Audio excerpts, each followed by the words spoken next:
connu, en tout cas que je ne connaissais pas avant de préparer cette prédication. Donc, j'aimerais vous raconter l'histoire de Corrie ten Boom.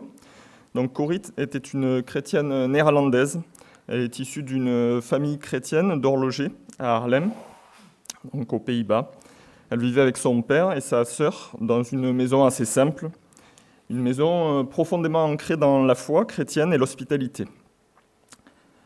Quand les nazis occupent les Pays-Bas pendant la Seconde Guerre mondiale, les Juifs, comme vous le savez, sont pourchassés.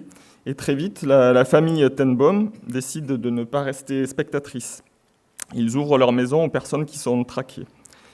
Et dans la chambre de Corrie, ils ont fait une double cloison et près de 800 personnes sont passées par cette cache et ont pu être sauvées grâce à cette hospitalité et cette prise de risque. Mais en 1944, sur dénonciation, la Gestapo découvre leur activité et toute la famille est arrêtée. Le père meurt en prison et Corrie et sa sœur sont envoyés au camp de concentration de Ravensbrück, en Allemagne. Alors on peut se poser la question, pourquoi prendre un tel risque ? Parce qu'on sait pertinemment ce à quoi on s'expose quand on prend ce type de risque. Parce que Corrie et sa famille croyaient que suivre Dieu était plus important que leur propre sécurité. Ils n'ont pas dit simplement « je crois en Dieu », ils ont vécu leur foi, même quand ça leur coûtait cher. Alors nous allons effectivement rencontrer dans Josué, au chapitre 2, une femme qui a pris un risque similaire à celui de Corrie. Une femme qui est certainement mal vue dans sa ville, une femme qui vit dans la cité condamnée de Jéricho. Et cette femme, vous l'aurez deviné, c'est Rahab. Et pourtant, c'est à travers Rahab que Dieu va faire avancer son plan. Alors, ce chapitre nous montre une vérité essentielle. Dieu se révèle, transforme et sauve ceux qui osent lui faire confiance, même quand cela implique des risques. Alors, la question que ce texte nous pose aujourd'hui, elle est simple. Est-ce que ma foi change quelque chose à ma vie ? Autrement dit, est-ce que si croire en Dieu, ça me coûtait quelque chose, est-ce que je continuerai quand même à lui faire confiance ? Alors pour répondre à cette question, on va suivre le parcours de Rahab en 3 temps. D'abord, on verra comment sa foi est née simplement... Alors je vais essayer de faire... Merci. Dérouler. Comment sa foi est née simplement en entendant parler de ce que Dieu faisait. Ensuite, on verra comment sa foi l'a poussé à prendre des décisions courageuses. Et enfin, on verra comment Dieu a transformé sa vie et sa destinée. Donc une foi qui naît de ce que l'on entend, une foi qui transforme et une foi qui sauve. Je vais lire le chapitre 2 dans la version Summer. Si vous l'avez, je vous invite à suivre avec moi. De Chittim, Josué, fils de Nun, envoya secrètement 2 hommes chargés d'une mission de reconnaissance. Il leur donna cette consigne. « Allez explorer le pays, en particulier la ville de Jéricho. » Ils partirent, et arrivés à Jéricho, ils entrèrent dans la maison d'une prostituée nommée Rahab, et y passèrent la nuit. On prévint le roi de Jéricho que des Israélites étaient arrivés là pendant la nuit pour reconnaître la région. Alors il envoya dire à Rahab, « Livre-nous les hommes qui sont venus chez toi et qui logent dans ta maison, car ils sont venus pour espionner tout le pays. » Mais la femme amena les 2 hommes et les cacha, puis elle répondit, « Effectivement, des hommes sont venus chez moi, mais j'ignorais d'où ils étaient. Et comme on allait fermer la porte, ils sont repartis à la tombée de la nuit. Je ne sais pas où ils sont allés. Dépêchez-vous de les poursuivre, car vous pouvez encore les rattraper. » En fait, elle les avait fait monter sur le toit en terrasse de sa maison et les avait cachés sous un tas de tiges de lin qu'elle avait rangées là. Les envoyés du roi se lancèrent à leur poursuite sur le chemin qui mène au gué du Jourdain. Dès qu'ils eurent quitté la ville, on referma la porte derrière eux. Rahab monta sur la terrasse et vint trouver ses hôtes avant qu'ils ne se couchent. Elle leur dit, « Je sais que l'Éternel vous a donné ce pays. La terreur s'est emparée de nous et tous les habitants de la région sont pris de panique à cause de vous.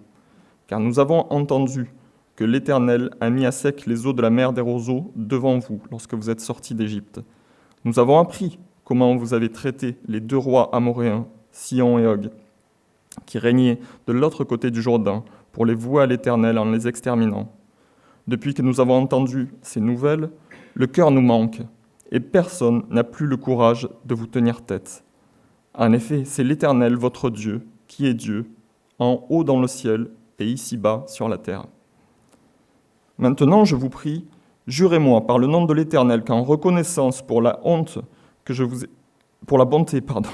je vous ai témoignée, vous aussi, vous traiterez ma famille avec la même bonté.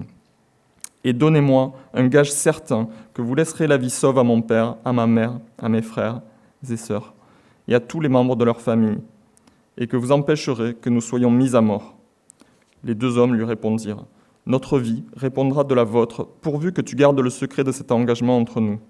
Lorsque l'Éternel nous donnera ce pays, nous serons fidèles à notre promesse, et nous te traiterons avec bonté. » Or, la maison de Rahab était construite dans le mur même des remparts de la ville, et elle habitait ainsi sur le rempart. Ainsi, elle put faire descendre les 2 hommes par la fenêtre au moyen d'une corde. « Dirigez-vous vers les collines, leur recommanda-t-elle, pour échapper à ceux qui vous poursuivent, et cachez-vous là pendant 3 jours, jusqu'à ce qu'ils soient de retour. Après cela, vous pourrez reprendre votre route. » Les 2 hommes lui dirent, « Voici de quelle manière nous allons nous acquitter du serment que tu nous as fait prêter. Lorsque nous serons entrés dans ton pays, attache ce cordon rouge à la fenêtre par laquelle tu nous fais descendre. Puis réunis dans ta maison ton père, ta mère, tes frères et toute la famille. Si l'un d'eux franchit la porte de ta maison pour aller dehors, il sera seul responsable de sa mort. Nous en serons innocents. Par contre, si l'on porte la main sur l'un de ceux qui seront avec toi dans la maison, c'est nous qui porterons la responsabilité de sa mort. Toutefois, si tu divulgues cet engagement entre nous, nous serons dégagés du serment que tu nous as fait prononcer. » Elle répondit, « D'accord, que les choses soient comme vous l'avez dit. » Puis elle les fit partir, et ils s'en allèrent. Aussitôt, elle attacha le cordon rouge à sa fenêtre.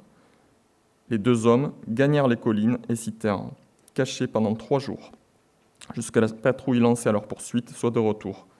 Elle avait battu toute la région le long de la route sans les trouver. Alors les 2 hommes firent demi-tour, descendirent des collines et traversèrent le Jourdain. Ils vinrent trouver Josué et lui racontèrent tout ce qu'ils avaient constaté.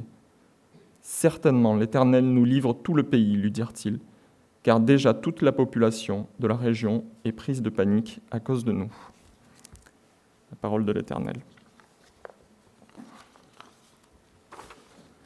Alors un peu de contexte pour bien comprendre, le livre de Josué s'inscrit dans l'accomplissement des promesses faites à Abraham, Isaac et Jacob.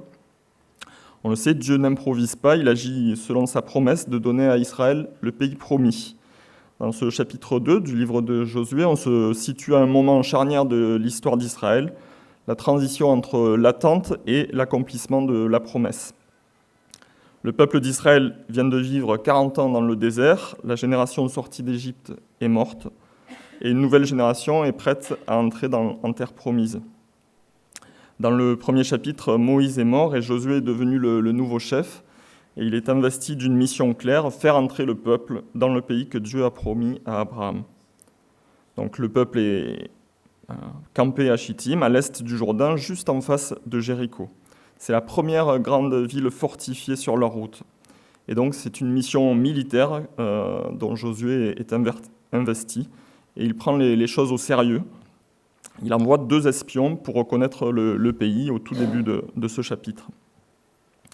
Alors à l'époque, Jéricho, c'est une cité-État cananéenne, elle est prospère, elle est fortifiée, elle est stratégiquement essentielle parce que c'est une ville carrefour qui est située près du Jourdain et elle contrôle l'accès aux hautes terres de Canaan. Aux yeux humains, c'est une forteresse quasiment imprenable. Alors imaginez-vous pour un peuple qui a passé 40 ans dans le désert. De quelles armes il dispose? De bâtons, de cailloux peut-être? C'est une mission plus que périlleuse. De l'autre côté, la ville de Jéricho, elle est réputée pour ses murailles, sa richesse, sa puissance militaire, mais aussi pour ses divinités païennes, la prostitution sacrée et les sacrifices d'enfants. Donc cette entrée dans le pays de Canaan, c'est effectivement l'aboutissement d'une promesse, mais c'est aussi un jugement de Dieu contre ce peuple corrompu. Au début de ce chapitre, les espions arrivent dans la maison de Rahab. Dieu n'est pas absent de ce choix qui est en apparence hasardeux, puisque sa providence le mène directement chez Rahab. À première vue, Rahab ne semble pas sortir du lot. C'est une Cananéenne, donc elle vit dans cette cité corrompue. C'est une prostituée, elle n'a pas de statut particulier. Mais quelque chose la distingue des autres habitants de Jéricho, et on le voit rapidement, c'est sa foi. Alors voyons comment la foi de Rahab a commencé. Ce qui est frappant dans le texte, c'est que Rahab n'a jamais vu Dieu agir directement. Elle n'a pas traversé la mer Rouge, elle n'a pas mangé la manne dans le désert, elle n'a pas vu Moïse lever son bâton. Elle est à Jéricho, de l'autre côté du Jourdain, loin du peuple d'Israël. Elle est loin de tout ce que Dieu est en train de faire. Et pourtant, elle croit. Alors pourquoi ? Bien simplement parce qu'elle a entendu, tout simplement. C'est exactement ce que l'apôtre Paul dit dans l'Épître aux Romains, au chapitre 10, au verset 17. La foi vient de ce qu'on entend. Pas de ce qu'on entend distraitement, pas de ce qu'on entend sans conséquence, mais de ce qu'on entend et de ce qu'on accueille. Alors au IVe siècle, Augustin d'Hippone, qui est un des pères de l'Église latine, il expliquait que la foi commence par ce qu'il appelait l'auditus fidei, l'écoute de la foi. Alors ce qu'il disait en substance, c'est on ne croit pas d'abord parce qu'on comprend tout, mais on croit parce qu'on a entendu Dieu parler. Et Rahab, elle illustre parfaitement ça. Elle n'a pas toutes les réponses, elle ne comprend pas tout le plan de Dieu, mais elle a entendu assez pour faire confiance au Seigneur.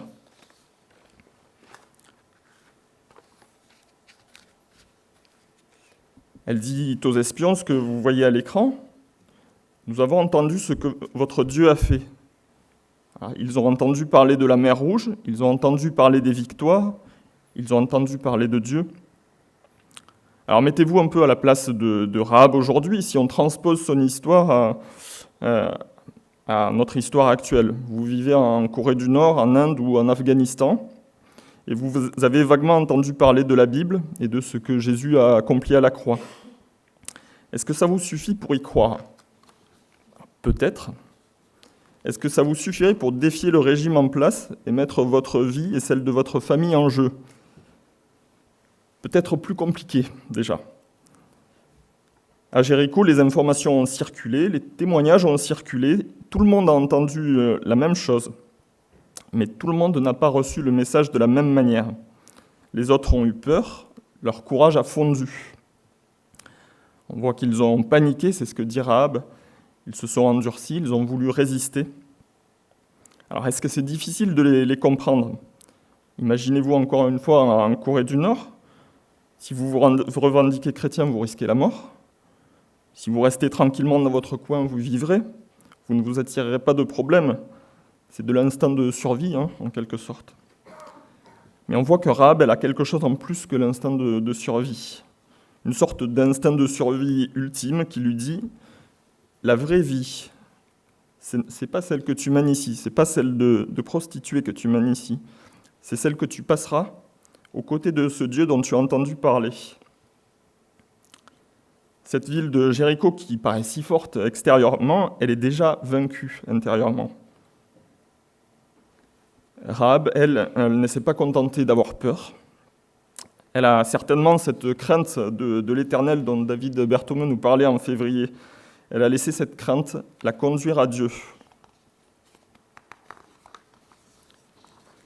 Et elle dit quelque chose d'extraordinaire.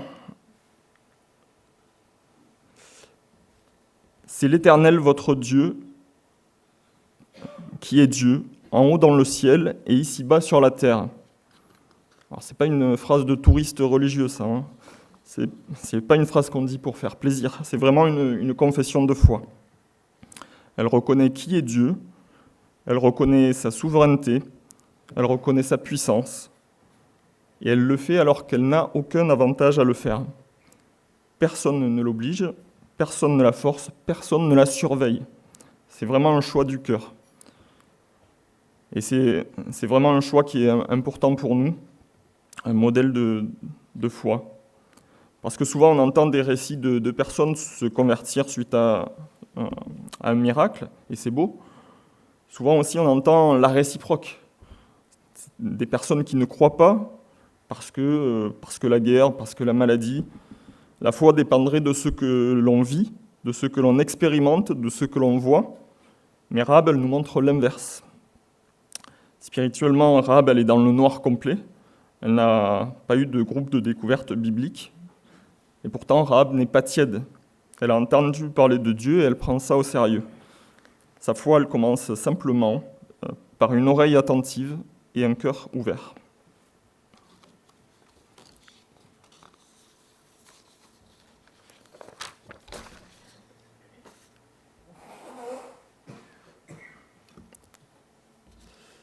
Alors on a vu que la foi venait chez Rahab de ce qu'elle avait entendu. Et maintenant on va voir comment ce qu'elle a entendu la transforme.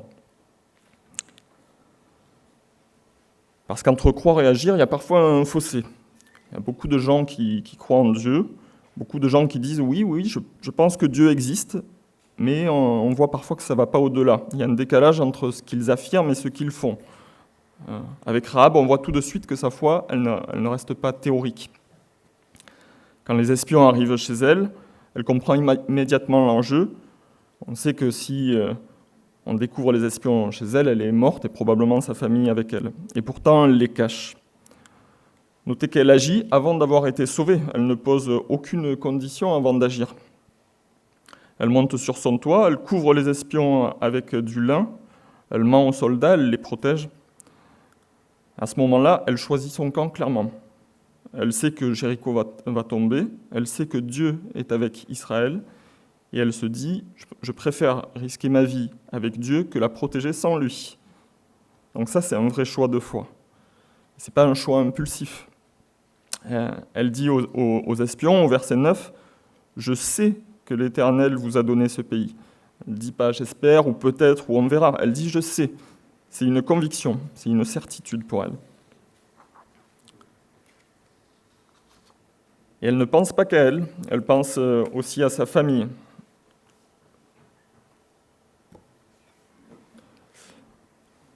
Son père, sa mère, ses frères, ses sœurs, ça rappelle une chanson. Elle dit en substance « sauvez-moi », mais pas moi seul, sauvez aussi les miens. Ça aussi, c'est un fruit de la foi. Quand Dieu touche vraiment notre cœur, on commence par se soucier du salut des autres. Comme Corrie, dont je vous parlais en introduction, qui a décidé, par la foi, d'essayer de sauver le plus de monde qu'elle pouvait. Avec la foi, on ne devient pas égoïste spirituellement, on devient intercesseur. Alors les espions, on le voit, ils donnent des consignes très précises à Rahab. Accroche ce cordon rouge, reste dans la maison, rassemble ta famille et ne parle à personne. Et là encore, Rahab obéit. Elle s'accroche à cette espérance de toutes ses forces.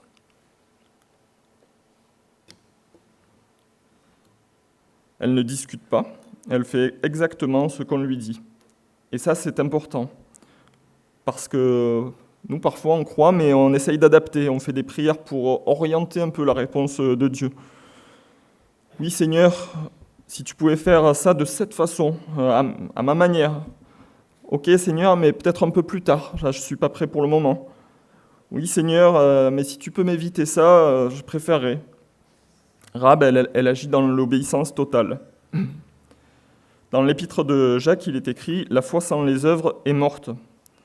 Et on voit que Jacques il prend justement Rahab comme exemple. Alors, pourquoi ? Simplement parce qu'elle montre que la foi véritable, elle se voit. Elle ne se voit pas forcément dans les paroles, elle se voit dans les décisions et dans les actes. Donc à ce moment-là, finalement, on se dit, Rahab choisit son camp, mais elle perd beaucoup à ce moment-là. Elle perd son repère, elle perd son foyer, elle abandonne probablement la ville dans laquelle elle vit, mais elle gagne Dieu. Et Jésus dira plus tard, « Celui qui veut sauver sa vie la perdra, mais celui qui la perd à cause de moi la trouvera. » Et donc Rahab, à ce moment-là, elle est en train de vivre ça. Elle se dit, si ce Dieu est vraiment comme on le dit, alors je ne peux pas continuer à vivre comme je vivais avant, c'est impossible. C'est là qu'on sait si on a vraiment la foi. Si on a la foi, c'est impossible de vivre comme avant. La foi, ce n'est pas, c'est pas quand on sait des choses sur Dieu, mais c'est quand ce qu'on sait, ça commence à nous interpeller, ça commence à nous questionner, à nous faire bouger. Et la question pour nous ce matin, elle est là. Qu'est-ce que je fais de ce que j'entends sur Dieu ? Parce qu'en fait, on entend parler de Dieu tout le temps. On lit la Bible, on écoute les prédications, on entend des témoignages, on chante des cantiques. Mais la vraie question, ce n'est pas est-ce que j'ai entendu, c'est qu'est-ce que j'en fais ? Est-ce que j'écoute la parole de Dieu comme on écoute une émission à la radio ? Ou est-ce que je laisse Dieu me parler vraiment ? J'entends souvent des personnes qui réclament que Dieu se manifeste à elles, leur parle. Et parfois je leur dis, lis la Bible à haute voix. Il te parle. Ça doit être plus simple pour nous que pour Rahab d'agir selon notre foi. Nous, on ne risque pas la mort pour notre foi, on ne cache pas des espions, on ne défie pas des soldats, mais on a quand même des choix à faire. Dire la vérité ou mentir, pardonner ou garder rancune, obéir ou résister, s'engager ou rester spectateur, témoigner ou se taire. Ce sont nos Jéricho à nous, et souvent on sait ce qu'il faudrait faire, parce que l'Esprit nous le dit. Mais on hésite parce que ça peut nous coûter la honte, l'inconfort, la perte d'un statut. Rahab nous montre que la foi transforme notre manière de décider. Elle n'a pas eu de cours de théologie, elle n'a pas fait d'école biblique, mais elle a pris Dieu au sérieux. Et c'est pour ça que Dieu aussi va la prendre au sérieux.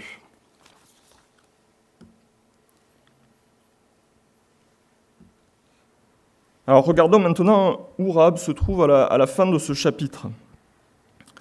À la fin de Josué au chapitre 2, rien n'est encore réglé. Les dés ne sont plus dans les mains de Rahab.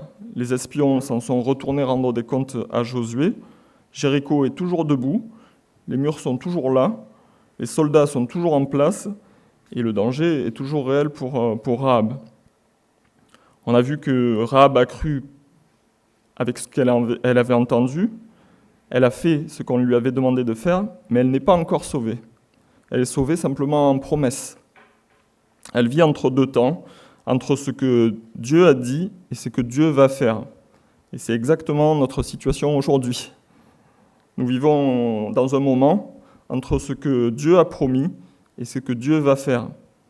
Et c'est aussi la situation du peuple d'Israël qui attend de l'autre côté du Jourdain l'accomplissement de la promesse.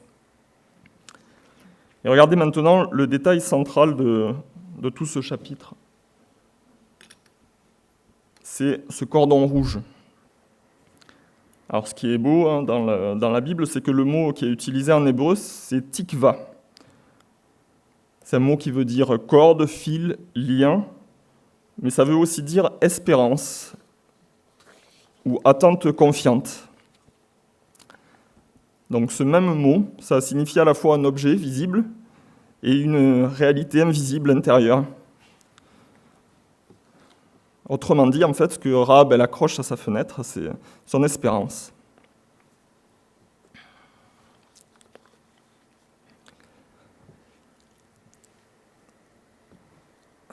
Elle met dehors son espérance à la vue de tous, mais pour les autres, ça ne signifie pas grand-chose. Pour elle, chaque jour, elle le voit. Chaque jour, elle se rappelle « Je fais confiance à Dieu ».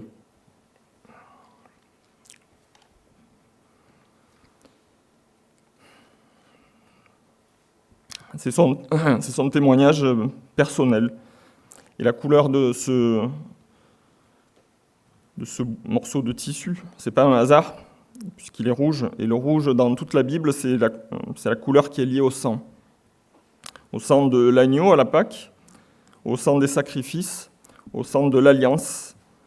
Et tout ça, ça pointe vers la croix. Quand nous regardons ce fil rouge, nous voyons déjà en filigrane le sang du Christ. C'est un signe de salut placé sur une maison qui serait condamnée sans lui. Exactement comme en Égypte, quand le sang des agneaux couvrait les deux montants et le linteau des portes pour éviter la mort des enfants premiers-nés. Le salut de Rahab, il annonce déjà l'universalité de la grâce de Dieu. Alors nous, c'est quoi notre cordon rouge ? Dans ma vie, qu'est-ce qui montre que j'appartiens à Christ ? Alors si on regarde plus loin dans ce chapitre, le nom de Josué en hébreu, c'est Yehoshua. Ça veut dire l'Éternel sauve. C'est la même racine que Jésus. Yehoshua, Yeshua, Jésus. Autrement dit, c'est sous la conduite d'un homme qui porte le nom de Dieu sauve que Rahab est délivré. C'est déjà l'évangile qui est annoncé là. Les espions reviennent et ils rapportent à Josué « L'Éternel a livré tout le pays entre nos mains ». On attendait Dieu plutôt à l'intérieur du camp d'Israël, parmi les guerriers. Et en fait, il se révèle dans une maison qui est adossée au rempart d'une ville qui est condamnée. Et c'est la foi d'une Cananéenne, d'une prostituée, qui a fermi la confiance d'Israël. Alors c'est un paradoxe, dans notre logique, ça devrait être l'inverse. Mais Dieu, il utilise la plus improbable des messagères pour confirmer sa promesse à son peuple.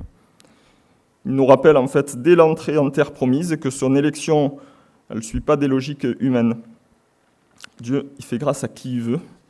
Dieu, il fait grâce à Rahab. Et ce qui est encore plus beau, c'est que le mot Rahab lui-même, le nom, il est intéressant. En hébreu, Rahav, ça signifie ouvert, comme son cœur l'a été. Alors que toute la ville se ferme, dans la peur de la condamnation, elle s'ouvre à Dieu. Quand nous plaçons notre confiance en Jésus, nous mettons nous aussi un cordon rouge spirituel à la fenêtre de notre vie. Et comme Rahab, nous vivons entre deux temps, entre la promesse du salut et le salut lui-même. Comme Jésus l'a lui-même dit sur la croix, tout est accompli, tout est déjà accompli. Et comme les espions proclament certainement l'Éternel nous livre tout le pays, nous aussi nous pouvons proclamer certainement je serai aux côtés de l'Éternel un jour. Car il nous l'a promis, et car tout est déjà accompli. Mais entre le temps de la promesse du salut et le salut lui-même, nous attendons dans la foi, dans l'obéissance, dans l'espérance. Le mot espérance dans la Bible, ça ne signifie jamais peut-être. C'est une certitude future, car c'est Dieu qui en fait la promesse. C'est quelque chose de sûr, mais pas encore visible. Rahab, elle vit ça, et nous aussi. Rahab, elle n'a pas de plan B. Elle n'a qu'un fil, mais ce fil, il est attaché à Dieu, et ça suffit.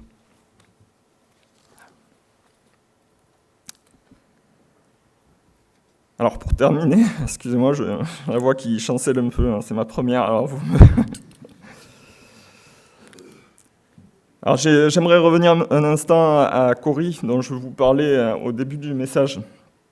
Quand elle était dans le camp de concentration de Ravensbrück, elle était affamée, malade, humiliée. Elle pensait parfois qu'elle était arrivée au bout, qu'elle était au fond du trou à cause de ses convictions et à cause de sa foi. Mais elle était avec sa sœur dans ce camp, et sa sœur, Betsy, elle lui a dit cette phrase incroyable: « Il n'y a pas de trou si profond que l'amour de Dieu n'y soit pas plus profond encore. » Alors sur le moment, quand vous êtes dans un camp de concentration, l'amour de Dieu, ça peut vous sembler lointain. Mais regardez Rahab, une prostituée, une païenne qui vit dans une ville condamnée. Humainement, elle est au fond du trou aussi. Et pourtant, Dieu va la relever et l'honorer pour sa foi, au point que des siècles plus tard, Rahab fait partie des 5 femmes qui sont citées dans la généalogie de Jésus, dans Matthieu, au chapitre 1. C'est l'arrière-grand-mère de David. On voit que Dieu ne regarde pas le CV.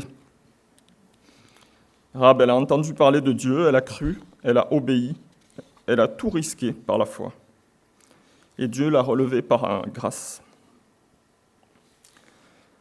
Alors nous portons tous en nous un passé de Jéricho, peut-être une réputation qui nous colle à la peau, des choix dont nous avons honte, parfois une vie construite loin de Dieu. Et Rahab nous dit que le cordon rouge cramoisi, le sang de Christ, il peut pendre à la fenêtre de n'importe quelle vie.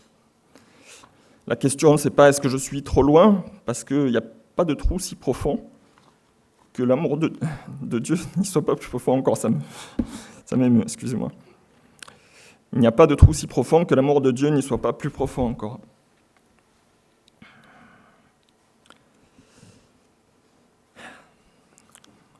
Parce que Dieu a déjà envoyé Jésus au fond de ce trou pour vous rechercher.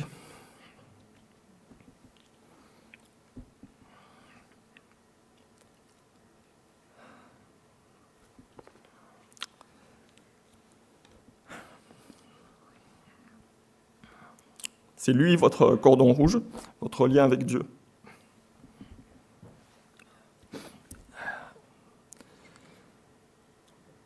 Alors, est-ce que je suis prêt à vivre sans ce cordon rouge, dans ce monde qui est condamné?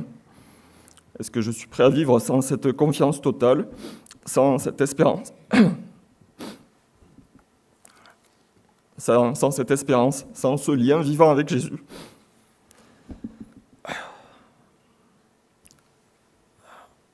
Parce qu'un jour, les murs tomberont.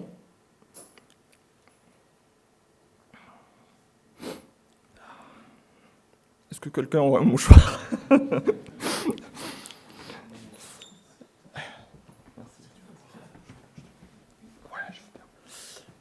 Les murs tomberont. Alors, dans notre monde comme à Jéricho.